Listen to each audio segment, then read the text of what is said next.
At ang tanong po ba dito ay kung may krimen o kung may kung ang asal ay karapat-dapat Yes, sa Your Honor, Vice Presidente? We are able to answer two questions, Your Honor, please. The charges against the Vice President ay yung pagbibitray ng public trust, Your Honor, please. That is also, Your Honor, please, a culpable violation of the Constitution. Now, yung usaping, was that a criminal act? Yes, Your Honor, please. Kaya nga, yung NBI, through this witness, will prove na nag-file na ng kaso yung NBI against the Vice President exactly sa mga naging pagbabanta niya. But you know, Your Honor, I'm a lawyer, but I'm willing to take off yung robe ko as a lawyer and answer the question directly. Mga kababayan, kailan ba naging normal? Your Honor, this is no Honor, please. longer answering the I'm answering a question. We I'm object, answering a Your question, Honor. Mr. Senator Presiding Judge. Officer.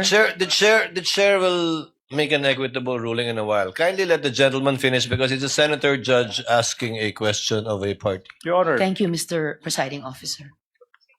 kailan ba nangyari sa kasaysayan ng Republika ng Pilipinas na yung pangalawang pangulo ng ating bansa nagbanta, sinabi sa publiko na nakipagkontrata na siya sa isang mamamatay tao upang patayin ang Pangulo,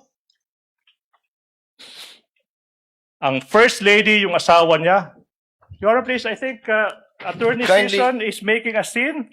Kindly wind up, counsel. Your Honor, please, manifestation, I think Attorney Sison gave a statement addressed to this representation and she walked out.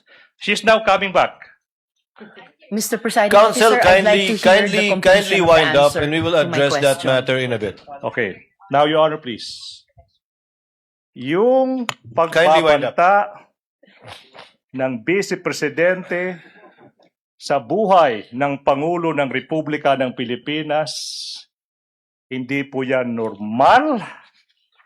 Iyan po ay unang pagkakataon na nangyari yan, nakipagkontrata sa isang mamamatay tao, Your Honor, please, to do that.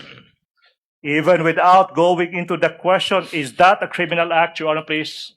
That act, 110% sure, betrayed the public trust that the Vice President got in the previous elections. Thank you. Your Thank you, Honor, please. counsel, for the Salamat, proceeding. Counsel. Salamat, Mr. Kalinong.